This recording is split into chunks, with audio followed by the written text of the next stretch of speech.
Hello, Shed Guy here. We're going to take the underside of the top slide, sit it real flat on my mill and take all of this down to this level, so I have a nice flat platform for the thing to sit on. So I'm going to grind that outside because I've still got muck and dust from last time, and then we'll mount up on the Tomsenia, which I've set up with the Edge Technology tramming device. Righto, so we're at the mill. We know the head's true because we trammed it, and we're pretty good mounted in the vise.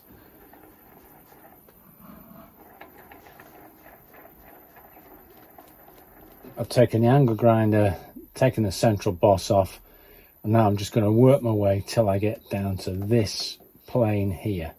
If I go down to here, it'll leave it wafer thin down to here, and I'll still have some meat left on these lugs. Let's get milling. Okay, it's all trammed in on the mill.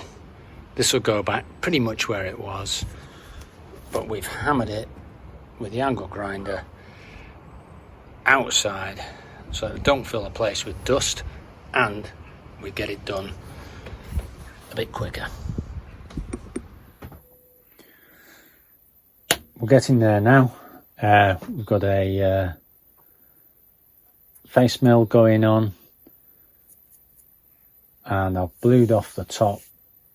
We're taking about 0.25mm cut at a time.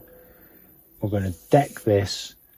I think I'll be a little heavier at this end than this end, but what the hell, the vise is lengthways because I've got the most coverage. I'll just not quite catch this bit here, but we'll get as much as we can.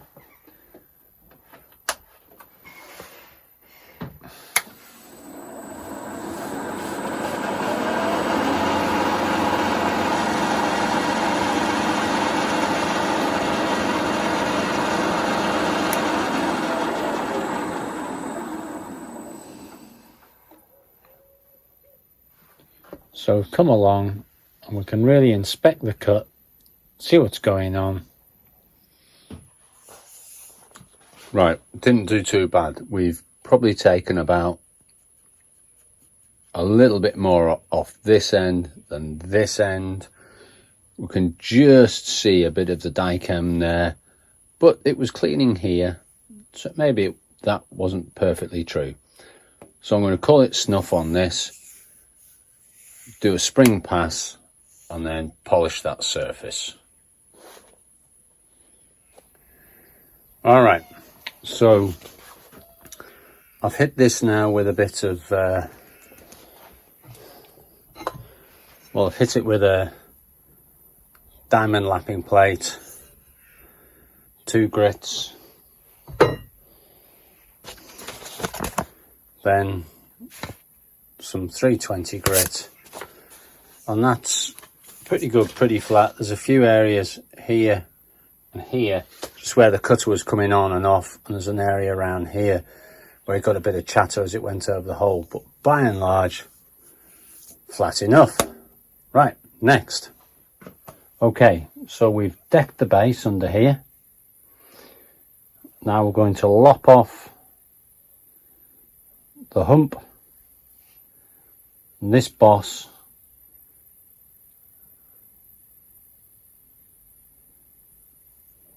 and bring a flat piece, bolt it on here, I think, and then that gives me a nice good level playing field to work with.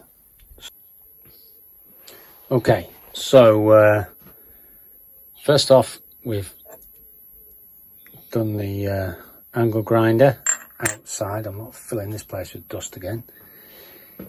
I remembered that these 4 holes which index the tool post are actually hardened bushings, and getting those out is a bit of a nuisance, and there's not much meat in this material, so I'm going to keep this as a level, take that level through, make a piece to sit in here. The tool post goes on a bush that screws and bolts in, from underneath. So I've made a blank just so that it's not hollow underneath. It's held in with cap heads. It's going to be a pretty tight fit. Yeah, the original just sort of floats a bit, whereas this is a bit neater. I think there's a bit of a discrepancy between these 2 holes, so that will push fit and super glue. Right, been on holiday, come back, and why not? So I need to mount this. I've decked it, if you remember. I need to mount this solid on the table, but the wings are a little bit wide for this particular table. So what I'm going to do is spin it round, bolt it down, develop this in the center so I can put a good solid stud and hold the middle of this down. Okay, so I've taken a pocket there,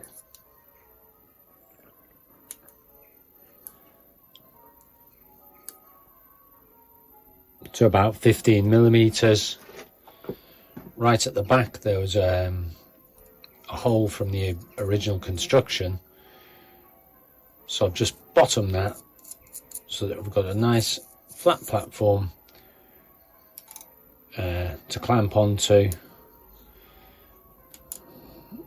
We'll get a 10mm nut in there, and I can cronk down on it. Right, we're back. We've got stud in the T slot. We've got our pocket here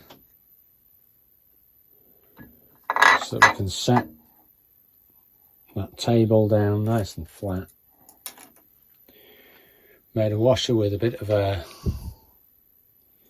recess in it so that it's all around the outside it's catching there, and that should give us a good tight clamp down.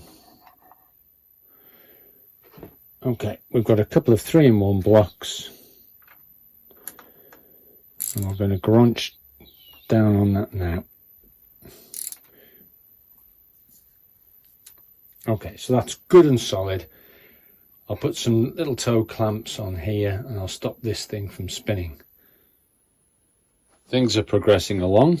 I've spun this round the other way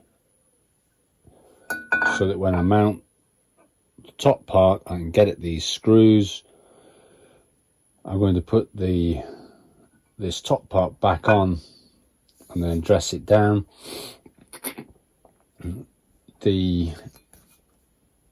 All the hardware has been cleaned. I've reamed out the 1/8" holes with a reamer. I've cleaned the threads with a tap. Both of these little locating pins were bent, so they've had a hard life. So what I'm going to do is remake them. That's a broken tap, an 1/8" broken tap. So I'll just cut it off, chamfer the end, and to chamfer the end it's no good mounting it in the ER block because it doesn't sit nice and flat on the grinder.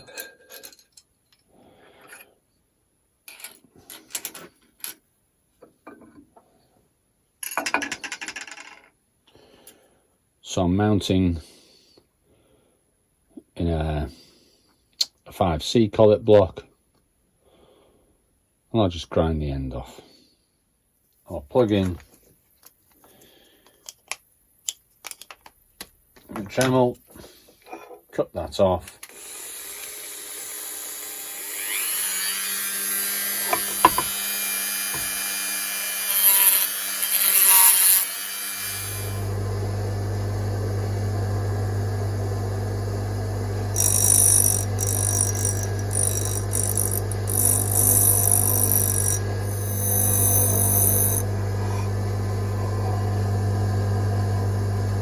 It's fine.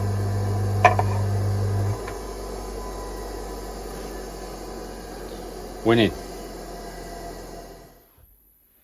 So I've got my gib strip screws back in, and they're quite tight. Got my little pins back in, they're good and solid. I've captured the end of this top slide with a solid piece of cast so it can't slide that way. I'm capturing the corners with old DA's V-blocks. Okay, we're rattling along, we're decking it. We've got a toilet extractor fan blowing cool air on the motor, which is staying nice and chilly. Great. To get it to engage feed, I just slightly knock back and engage. And we're chonking away here, taking a 0.5 millimeter cut per run, which I think is pretty good. We're looking good. We've brought this in very close to this height. Now I'm going to make the piece to fit on here and then plug these holes. The piece will come out of a large chunk of cast, which is actually the motor mounting plate off an old machine. It's real thick. I'll cut, drill holes, mount it on the other mill and bring it into size. But I'm going to do as much as I can outside this time because I'm still getting covered in dust and carbide from last time I did a load of angle grinding in here. So, you know, in a big machine shop this would be easy peasy. In your home shed, you know, it's half a day. Let's get the ear defenders on and make some mess. Alright, so we've taken the piece of plate cast, thicknessed it to a sort of rough thickness. There should be. Here's my setup. I've piggybacked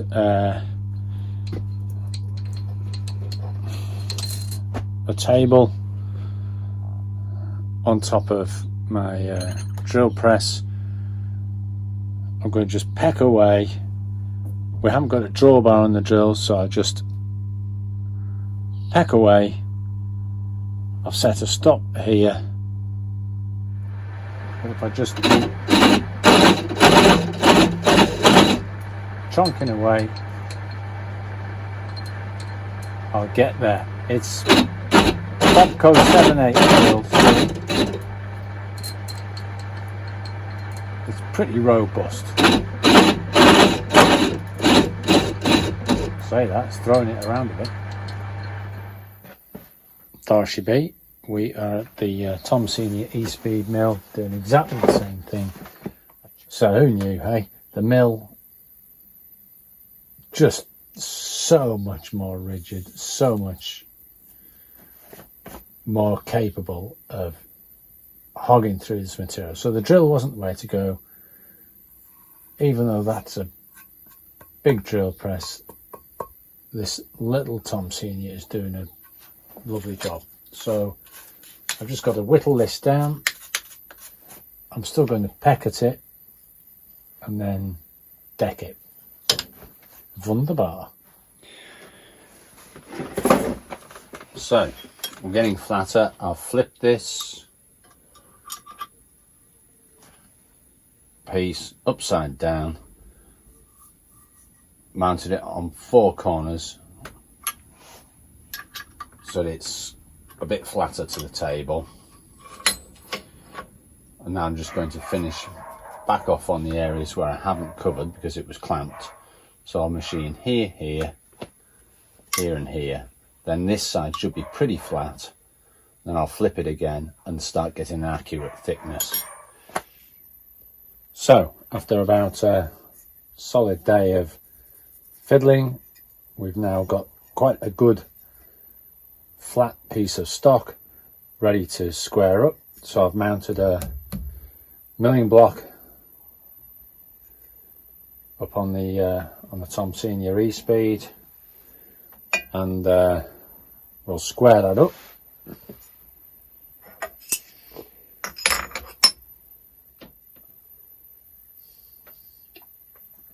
We're going to square this up, parallel it up, square it up, get it close.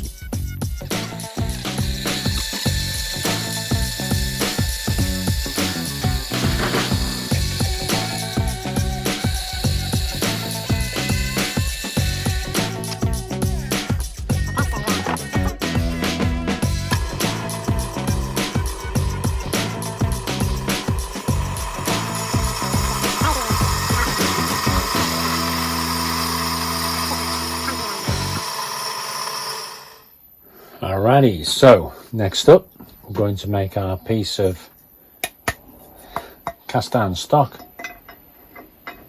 fit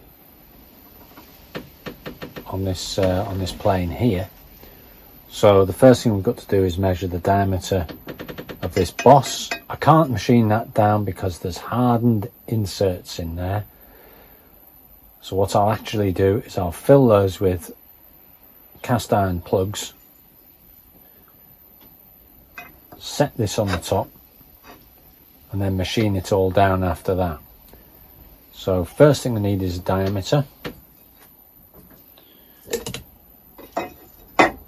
and for that we've broken out a big boy set of verniers which sits real well over the over this boss, so you can lock it with this one, fine adjust it to get the feel on the outside diameter.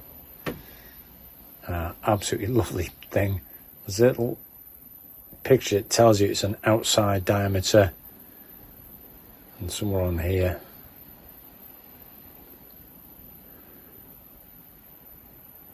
it tells you that's outside.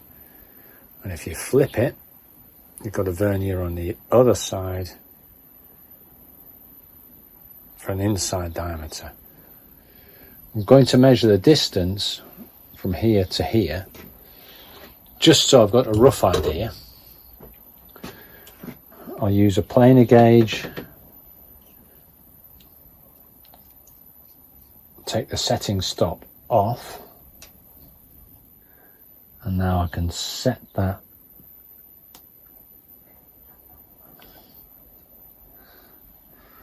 to the height and then measure off this to get an accurate measure of this distance. So just using a planer gauge there, so I know the diameter, I can work out the radius, I know this distance, so I can work out the distance of this big hole from an end. We're at the lathe, no prizes for telling me that. Putting the piece in the forge jaw, we've got the centre marked on, so we're going to see how steady I've got that. That'll give me the centre. Then I'll check this face for true. Okay, so it's a bit low there.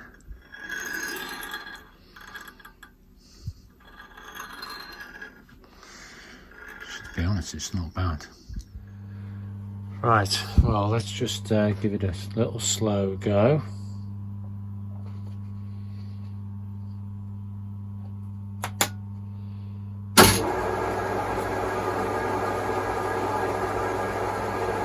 Looks all right.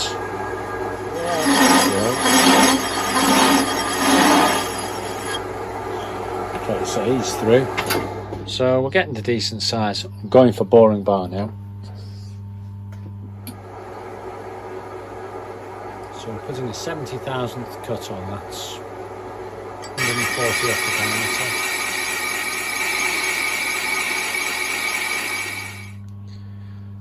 Okay, so we're whittling away at it. We're going a cut of 100 thousandths a time, and each time it does a cut, it's spitting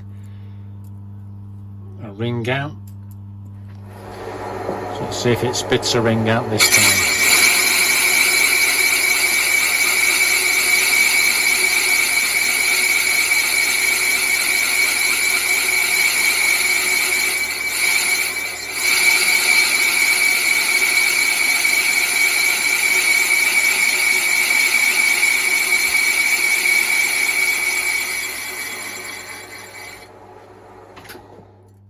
Okay, so there it goes. That's the ring that's come out, and now I'll try that on my part, and I know I'm getting close. Okay, so I'm going to start taking smaller nibbles off now. We're getting nearer. Right, happy days. This wasn't quite square. There was an undercut. The top had been rubbed over, so I've just dressed that off, and yeah, we're in. So we're looking good there. Now what I'm going to do is just whittle off this edge until this drops in nicely. Then I'll epoxy this piece onto here. So after doing a whole bunch of measuring and adjusting and slowly fitting by hand, we're in. So that's a really nice fit now, and I'm going to scuff the back, scuff here, clean it right up, and then we're going to glue that on to here with epoxy. So we're at the drill press. I decided that these hard bushings were going to be a right nuisance. I just wouldn't be able to deck this as neat and tidy as I want, so we're pressing these real hardened bushings out. I couldn't pull them out. I tried a reverse hammer and this and that, couldn't get them. So what we're doing is drilling them out and drifting them on the drill press.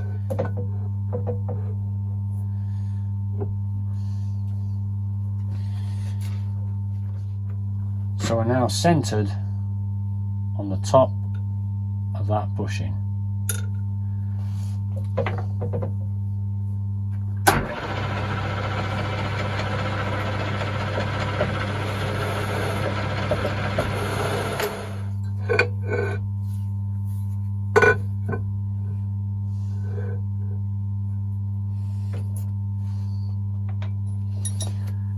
Drop the centering again.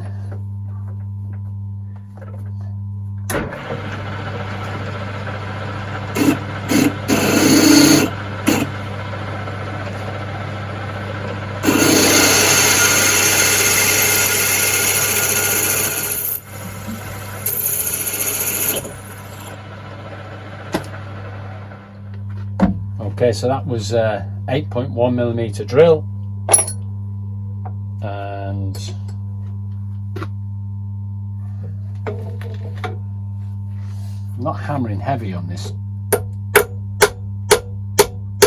table, I'm just gently drifting that out. There you go.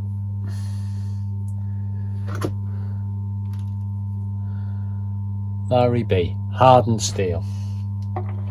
So I couldn't drill it out from the top side.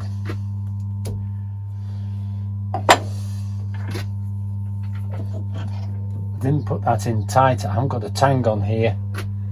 When it's on the lathe, I just pop that in so it doesn't get stuck. Okay. 1/2" reamer.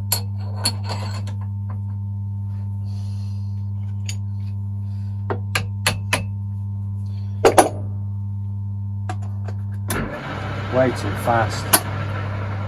Wait for it to stop. Got a gear selector, high low.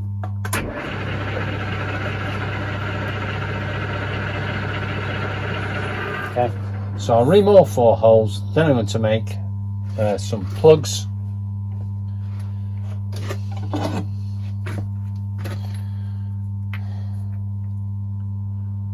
I've been going with the hacker, so I'm going to make some plugs out of this thorough lump of doobies, plug them up, press fit, then we're getting somewhere. Okie dokies. Sit rep. We've drilled and then drifted out the hard bushings. I couldn't have faced these off any because they're just so hard, and they're also tapered to accept the detent pin from the original tool post, so I wouldn't have been able to fill them that well either. So anyway, got those out. We've got the cast plate on the top. I can now deck this down, bring it to this level. We've got the replacement end boss, so this is all going to be flat, and then I'll mill a pocket so I can just put an access hatch in here. So just a pocket so we can put a drop in, save the tut landing up inside and the gubbins landing up inside. So I'm going to chop this all up and then mill it out all flat from here, here and here. Come on!